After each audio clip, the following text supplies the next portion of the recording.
할렐루야.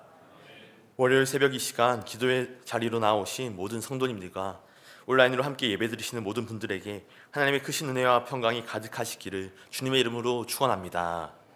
오늘 말씀의 제목은 하나님 나라에 들어가는 사람들입니다. 하나님 나라에 들어가는 사람들. 누가복음 18장은 예수님께서 예루살렘을 향해 가시는 여정의 마지막 단계를 기록하고 있습니다. 예수님께서는 십자가의 길을 감당하시기 위해 제자들과 함께 갈릴리에서부터 예루살렘까지 걸어오셨습니다. 그 과정에서 많은 사람들을 만나셨고 그들 모두는 주님의 은혜가 절실히 필요한 인생들이었습니다. 예수님께서 이 땅에 오신 이유는 분명합니다.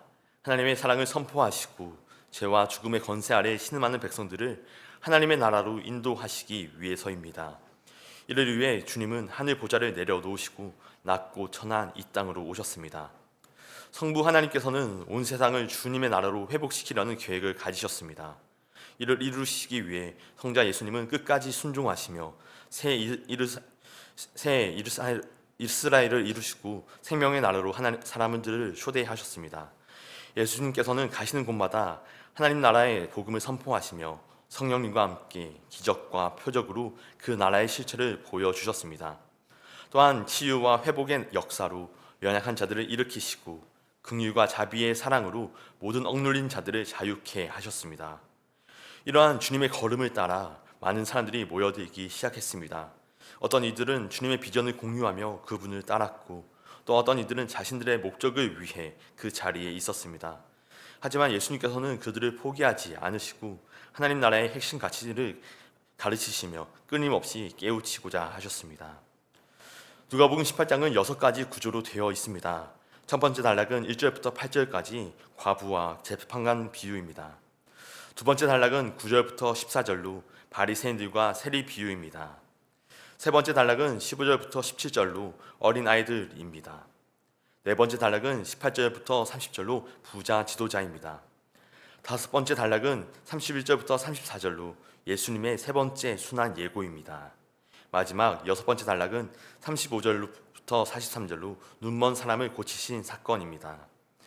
오늘 말씀의 제목은 하나님 나라에 들어가는 사람들입니다. 본문의 말씀을 통하여 우리는 하나님의 나라에 들어가는 사람들이 누구이며 어떤 신앙의 태도를 가져야 하는지 함께 알아보며 세 가지 영적인 교훈과 기도의 제목을 삼고자 합니다. 첫째로 기도를 통해 주님께 나아가는 자들입니다. 기도를 통해 주님께 나아가는 자들입니다. 오늘 주님께서는 하나님 나라에 들어가는 자들에 대해 말씀하십니다. 예수님께서는 예루살렘 성전을 향해 가시며 자신을 따르는 무리들에게 하나님 나라의 복음을 전하셨습니다. 십자가 사명을 감당하심으로써 구원의 문을 여실 주님께서는 그분이 선물로 주시려는 하나님 나라의 핵심적인 특징을 가르치셨습니다. 하나님 나라에 들어가는 사람들의 공동된 특징으로 주님은 기도하는 자를 말씀하십니다. 예수님께서 말씀하신 기도하는 자란 포기하지 않는 사람을 뜻합니다. 주님은 18장에서 두 가지 비유를 통해 기도하는 사람이 가져야 할 영적인 태도를 가르쳐 주셨습니다. 첫 번째 비유는 집요한 과부와 불의한 재판장의 이야기입니다. 과부는 자신의 억울함을 해결받기 위해 끊임없이 재판관을 찾아갔고 결국 그는 자신의 편의를 위해 그녀의 요청을 들어주었습니다. 예수님께서는 이 비유를 통해 불의한 재판관조차도 끈질긴 요청을 들어준다고 한다면 하물며 선하고 자비로우신 하나님께서야 어찌 더 신속히 응답하시지 않겠느냐고 말씀하십니다. 따라서 하나님 나라에 들어간 자는 하나님을 향한 끈질긴 믿음을 가진 사람이라는 것입니다. 자신의 현실과 환경을 뛰어넘어 기도의 자리에서 하나님께 응답을 구하는 사람, 전능하신 하나님 앞에서 믿음을 포기하지 않는 사람이야말로 진정한 기도의 사람이자 하나님 나라의 백성이라 할 수 있습니다. 포기하지 않는 기도는 곧 믿음의 표현입니다. 기도하는 자는 자신의 상황과 현실, 조건을 뛰어넘어 하나님을 신뢰하며 나아가는 자입니다. 하나님을 향한 신뢰로 삶을 가득 채우고 어떤 환경 속에서도 기도를 멈추지 않는 것이 주님께서 원하시는 믿음의 태도입니다. 그리고 주님은 8절에서 이 진리를 더 분명하게 강조하십니다. 내가 너희에게 이르노니 속히 그 원한을 풀어주시리라. 그러나 인자가 올 때 세상에서 믿음을 보겠느냐 하시니라. 아멘. 주님께서 다시 오실 그날 믿음으로 하나님을 신뢰하며 살아가는 자가 과연 이 세상에 남아있을 것인가? 주님은 우리에게 이러한 질문으로 도전하십니다. 하나님께 나아가 그 모든 짐을 내려놓고 주님의 도우시는 능력과 인도하시는 은혜를 간구하는 자가 어디에 있는가? 하나님을 믿고 신뢰하며 의지하는 그러한 믿음의 자세야말로 하나님의 나라의 백성의 참된 모습이기에 주님은 이 질문을 통해 진정한 믿음의 소유자들을 찾으시는 것입니다. 그러나 이 믿음의 모습은 우리가 자신의 실존을 깨닫고 인정할 때 비로소 갖추어집니다. 주님은 이어서 세리와 바리새인의 비유를 말씀하시며 자신의 죄를 인정하며 하나님의 자비와 긍휼을 간절히 구하는 자가 하나님의 나라에 들어갈 수 있음을 연이어 보여주십니다. 세리는 하나님 앞에서 고개를 감히 들지 못했습니다. 사람들 앞에서도 멀찍이 서서 자신이 감히 성전에 가까이 다가갈 수 없는 존재임을 깨닫고 있었습니다. 그렇게 그는 하나님의 긍휼을 간절히 바라며 가슴을 치며 기도했습니다. 하나님의 다함 없는 자비와 긍휼이 아니고서는 자신의 죄가 씻겨질 수 없음을 인정하는 자, 한없이 자기를 낮추는 자, 그야말로 하나님 나라에 합당한 자라고 주께서 말씀해 주신 것입니다. 하나님 나라에 들어간 자는 끊임없이 기도하는 자입니다. 그는 하나님의 은혜를 포기하지 않으며 동시에 그 은혜를 받을 자격이 없음을 고백하는 사람입니다. 자신의 힘이 아니라 오직 하나님의 긍휼과 자비에 의지하며 나아가는 겸손한 자가 하나님 나라에 합당한 사람인 줄로 믿습니다.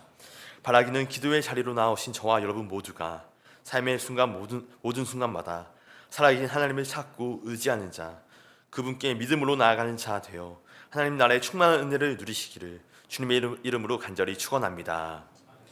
둘째로 어린아이와 같은 자들입니다. 어린아이와 같은 자들입니다. 오늘 본문 누가복음 18장에는 예수님께서 하나님 나라에 합당한 또 다른 사람들을 소개하십니다. 바로 어린아이와 같은 자들이었습니다. 16절 말씀입니다.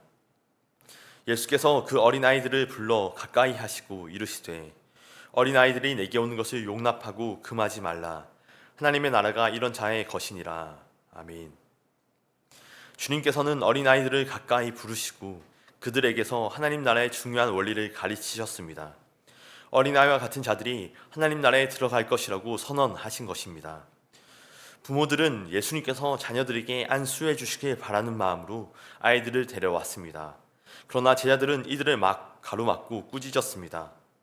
제자들은 아이들이 예수님의 사역에 방해가 된다고 여겼던 것입니다. 그렇게 예수님을 향해 나오는 어린아이들을 내쫓으려 했습니다. 제자들은 주님이 어떠한 마음으로 사역을 감당하시는지 깨닫지 못했습니다. 사실 예수님께서는 이미 누가복음 9장에서 어린아이들의 가치를 가르치셨습니다.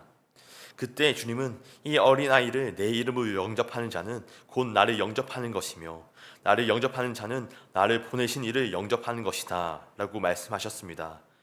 그러나 제자들은 여전히 하나님 나라에서 어린아이들이 갖는 의미를 이해하지 못하고 있었습니다. 주님께서는 어린아이들의 생기와 순수함을 보셨습니다.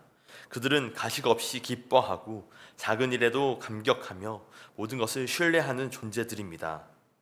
예수님께서는 이러한 모습 속에서 하나님 나라에 들어갈 사람들의 모습을 보셨고 그들을 통해 하나님 나라의 가치를 가르치고자 하셨습니다. 어린아이들에게서 발견되는 순수한 믿음과 생기는 하나님께서 우리에게 주시려는 참된 생명이 어떤 것인지 보여주는 귀한 단서가 됩니다. 또한 어린아이들이 가진 또 하나의 중요한 특징이 있습니다. 그것은 완전한 수동성입니다. 오늘 본문에서 어린아이들은 자신의 의지로 예수님께 나아온 것이 아닙니다. 그들은 부모의 손에 이끌려 예수님 앞으로 나아왔습니다. 스스로 올 수 없는 자들, 품어주어야 하는 자들, 보호받아야 하는 자들, 도움을 받지 않고서는 살아갈 수 없는 존재, 그것이 어린아이들입니다. 주님은 이러한 철저한 수동성을 하나님 나라를 소유한 자의 모습이라고 말씀하십니다. 아무것도 할 수 없는 자, 남에게 줄 수 있는 어떠한 효용과 결과도 없으며 자신의 힘만으로는 살아갈 수 없는 자, 오직 하나님의 은혜를 의지하는 자가 하나님 나라에 합당한 자라는 것입니다. 하나님 나라는 인간의 노력과 성취로 얻는 것이 아닙니다. 어린아이들이 부모의 돌봄 없이는 살아갈 수 없듯이 우리도 하나님의 은혜 없이는 영원한 생명을 소유할 수 없습니다. 하나님 나라에 들어간 자는 자신의 부족함을 인정하고 온전히 하나님을 의지하는 자입니다. 하나님께서 베푸신 구원이 이와 같습니다. 하나님이 우리에게 전적으로 베풀어 주신 은혜, 그 은혜를 힘입어 살아가는 자, 나에게 주신 그 은혜에 감격하여 그 은혜를 삶에서 흘려보내는 자가 하나님 나라에 속한 자인 줄로 믿습니다. 오스왈드 챔버스 목사님은 아이들의 웃음 속에는 하나님의 나라가 숨어 있다라고 말했습니다. 어린아이들 안에 있는 그 순수한 믿음과 기쁨, 세상 모든 것을 가진 것처럼 한방 미소를 짓는 그 모습이야말로 우리가 하나님을 향해 보이는 모습이 되어야 한다는 말씀입니다. 오늘 우리의 삶이 이러한 어린아이 같은 모습으로 하나님을 신뢰하는 모습 되길 원합니다. 인간의 노력과 계산을 내려놓고 겸손히 주님께 나아가는 자가 되는 그 자리에서 우리로 하여금 그 영원한 하나님의 나라, 사랑의 나라를 경험케 하여 주실 줄로 믿습니다. 바라기는 어린아이들이 가진 그 생기 넘치는 기쁨과 주님만 의지하고 신뢰하겠노라 고백하는 수동성의 믿음으로 하나님 나라를 살아가는 저와 여러분 모두가 되시길 주님의 이름으로 간절히 축원합니다. 끝으로 마지막 기회인 것처럼 주님을 찾는 자입니다. 마지막 기회인 것처럼 주님을 찾는 자입니다. 오늘 본문에는 하나님 나라로 들어간 자로 소개되는 또 한 사람이 등장합니다. 바로 여리고 근처에서 구걸하던 한 맹인입니다. 35절입니다. 여리고에 가까이 가셨을 때 한 맹인이 길가에 앉아 구걸하다가 아멘. 그는 앞을 보지 못하는 자였고 사람들의 도움 없이는 살아갈 수 없는 존재였습니다. 그러나 그날 예수님께서 지나가신다는 소식을 듣고 그의 인생이 달라졌습니다. 그는 여리고 근처에서 구걸하며 살아가는 사람이었습니다. 사람들의 구제와 동정에 의지해야만 하루를 버틸 수 있는 존재였습니다. 어둠 속에서 살아가야 했고 끊임없이 도움을 요청해야 했지만 돌아온 것은 거절과 무시뿐이었습니다. 그런데 어느 날 평소와 다른 소리가 들렸습니다. 거리가 소란스러웠고 많은 사람들이 웅성거리고 있었습니다. 그는 궁금한 마음에 지나간 사람들에게 물었습니다. 오늘 왜 이렇게 사람들이 많습니까? 사람들은 귀찮다는 듯 대답했습니다. 나사렛 예수가 지나가신다. 맹인은 가슴이 뛰었습니다. 나사렛 예수가 지나가신다는 그 말에 그는 즉시 반응했습니다. 앞이 보이지 않았지만 그는 주저하지 않고 달려갔습니다. 이 기회가 다시 오지 않을 것임을 알았기 때문입니다. 예수님이 가시는 곳마다 놀라운 기적이 일어났다는 소식을 그는 들었습니다. 눈먼 자가 눈을 뜨고 걷지 못하는 자가 걸으며 귀신에 사로잡힌 자가 자유케 되는 이야기. 어느 순간 그 모든 일들이 그에게도 일어날 수 있을 거라는 소망이 그 마음에 찾아왔던 것입니다. 그러나 그가 예수님께 가기까지는 많은 장애물들이 있었습니다. 첫 번째는 그의 눈이 보이지 않는 것이 가장 큰 장애물이었습니다. 두 번째로 예수님과의 거리가 너무 멀었습니다. 세 번째는 주변 사람들의 방해가 있었습니다. 그럼에도 불구하고 그는 포기하지 않았습니다. 다윗의 자손 예수여, 나를 불쌍히 여기소서, 나를 불쌍히 여기소서. 그는 절박한 마음으로 외쳤습니다. 한 번이 아니라 두 번, 세 번 계속해서 외쳤습니다. 나사렛 자손 예수여, 나를 불쌍히 여기소서, 나를 불쌍히 여기소서. 주님을 향한 간절한 외침, 자기를 그냥 지나치지 말아달라는 그 절박한 부르짖음은 사람들의 무시와 냉대로 쌓여진 벽을 넘어서야만 했습니다. 예수님은 너를 만나줄 여유가 없으시다. 조용히 하고 그냥 그대로 있어라. 돌아오는 대답은 차가운 거절뿐이었지만 그러한 벽의 소리는 그를 멈추게 할 수 없었습니다. 그는 멈추지 않았습니다. 사람들이 그를 밀쳐내도 그의 외침은 더욱 커졌습니다. 다윗의 자손 예수여, 나를 불쌍히 여기소서. 그리고 주님께서는 그의 음성을 들으셨습니다. 사람들은 그를 조용히 하라고 했지만 예수님께서는 그 소리를 놓치지 않으셨습니다. 주님은 그의 외침 앞에 걸음을 멈추시고 말씀하셨습니다. 내가 네게 무엇을 해주기 원하느냐? 그 음성을 듣기까지 그는 주님께 달리고 외쳤습니다. 그의 부르짖음이 사람들의 냉대를 뚫고 예수님의 귀에 닿을 때까지 주님의 음성을 듣기 위해서 그는 그렇게 달리고 외쳤습니다. 사랑하는 여러분, 하나님 나라에 들어가는 방법은 우리가 이미 너무나 잘 알고 있습니다. 하나님의 은혜를 믿는 것입니다. 하나님이 베푸신 그 은혜, 그 아들을 통해 보이신 십자가 사랑을 신뢰하는 것입니다. 그러나 그렇게 쉬워 보이는 그 길이 쉽지 않습니다. 포기하지 않아야 하고 나를 낮출 수 있어야 하며 하나님의 은혜 앞에서 내가 아무것도 아니라는 고백이 필요하기 때문입니다. 세상은 우리를 주님께 닿지 못하게 하는 벽들을 쌓아갑니다. 다음에도 기회가 있겠지. 언젠가 하나님께 더 가까이 갈 수 있겠지. 지금은 때가 아니야. 라고 이야기합니다.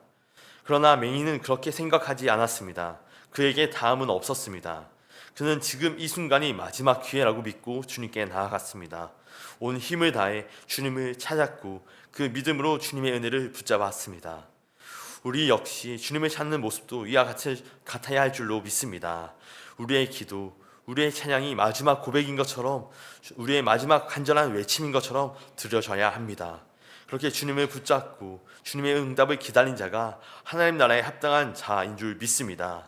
예수님 곁에서 또 무슨 일이 일어나나 구경하는 사람들이 아니라 예수님과의 만남 속에서 경험할 새 은혜의 역사, 그것이 나의 이야기가 되고 나를 살리는 시간이다 고백할 수 있기를 축원합니다. 언제 어느 순간에서나 우리를 부르시는 주님께 달려가심으로 주님의 품 안에서 주님의 나라 안에 있는 평강과 은혜를 누리며 살아가는 저와 여러분 모두가 되시기를 주님의 이름으로 간절히 축원합니다. 기도하겠습니다. 사랑과 은혜가 충만하신 하나님, 오늘 주님의 말씀을 통하여 하나님 나라에 들어가는 자의 참된 모습을 깨닫게 하시니 참 감사합니다. 우리로 하여금 기도를 쉬지 않으며 주님을 끝까지 신뢰하고 믿음으로 나아간 자가 되게 하여 주시옵소서. 어린아이 같은 순수한 믿음과 겸손한 마음으로 하나님만 온전히 의지하며 여리고 맹인처럼 주님을 찾고 부르짖되 마지막 기회인 것처럼 간절한 마음으로 주님을 붙잡는 자 되게 하여 주시옵소서.